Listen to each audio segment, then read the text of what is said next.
Selamat pagi bagi kita semuanya, saudara-saudara yang kami kasihi di dalam Kristus Yesus. Dimanapun kita berada pada saat ini, biarlah kita tetap mengandalkan Tuhan dan kita tetap bersyukur atas napas kehidupan yang masih dapat kita nikmati sampai pada saat ini.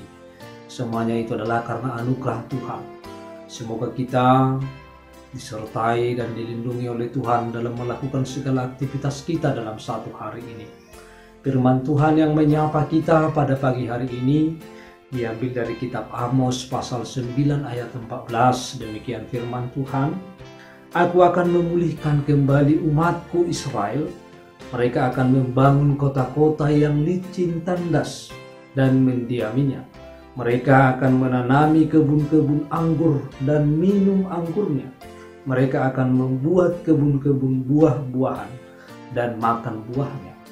Dalam bahasa Batak dikatakan, "Dungi itu gihonokku mamulak akan terbuang siang bangsa Israel. Jala poleu nasida musehuta akan tarulang, laos inganan nasida ma.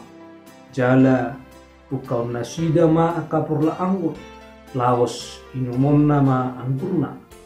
Jala pakai nasida ma akapurlak, laos panganona dohol para buena." Demikian pembacaan firman Tuhan.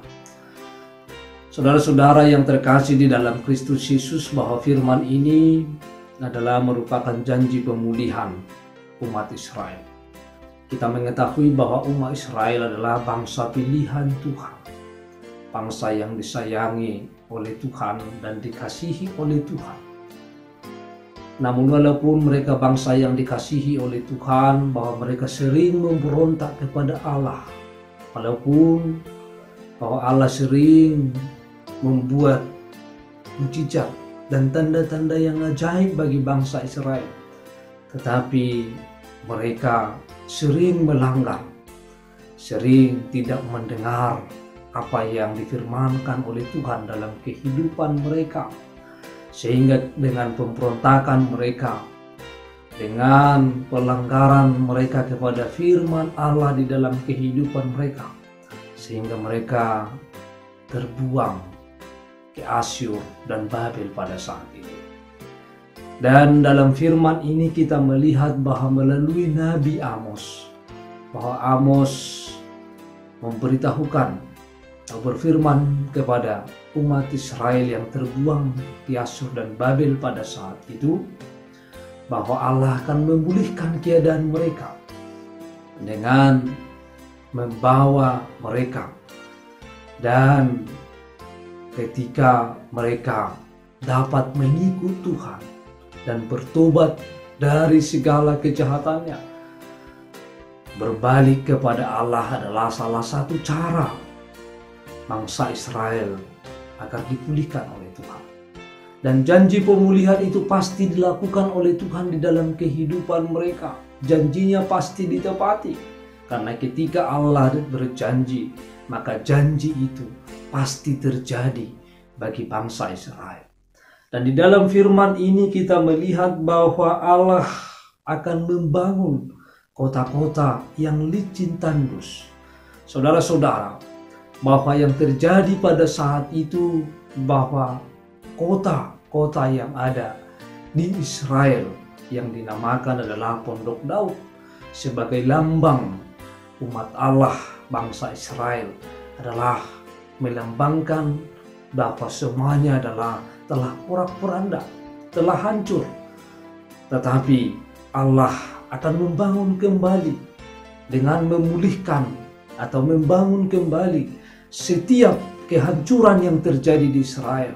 Maka hal itu akan membuat bangsa Israel mereka dapat kembali menanami kebun-kebun anggur, dan mereka akan menikmati kebun anggur itu sendiri, dan mereka juga akan dapat membuat kebun-kebun buah-buahan, dan mereka akan menikmati buah-buahannya.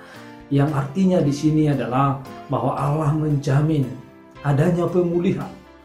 Allah menjamin adanya hal yang baik yang Allah lakukan bagi kehidupan mereka. Oleh karena itu, bahwa Allah akan menjamin bahwa kehidupan mereka akan lebih baik dibandingkan dengan keadaan mereka di pembuangan Babel. Saudara-saudara yang terkasih di dalam Kristus Yesus, Allah akan membangun iman mereka, Allah akan membangun kota mereka, dan Allah juga akan memulihkan segala tanam-tanaman. Apa yang mereka tanam akan tumbuh dan berbuah, dan mereka dapat menikmatinya. Apa yang mereka kerjakan di dalam nama Tuhan, maka semuanya akan membuahkan hasil yang baik. Di dalam kehidupan kita sehari-hari, bahwa Tuhan juga sering melakukan hal-hal yang baik, merencanakan segala rencana yang terbaik bagi kehidupan kita. Maka ketika kita ikut dalam rencana Tuhan, maka Tuhan akan memulihkan setiap keadaan kita, seperti memulihkan keadaan bangsa Israel. Oleh karena itu, saudara-saudara yang terkasih, marilah kita terus datang kepada Allah, memilih untuk berjalan bersama dengan Allah ketika kita melakukan kejahatan dan dosa. Ketika kita melakukan pelanggaran kepada Tuhan, mari kita berbalik kepada Tuhan, supaya Tuhan yang akan memulihkan setiap keadaan kita, pergumulan dan persoalan yang kita hadapi di dalam kehidupan kita. Tuhan akan mengaturkannya lebih baik dari apa yang kita pikirkan. Selamat pagi bagi kita semuanya. Tuhan Yesus memberkati kita. Shalom.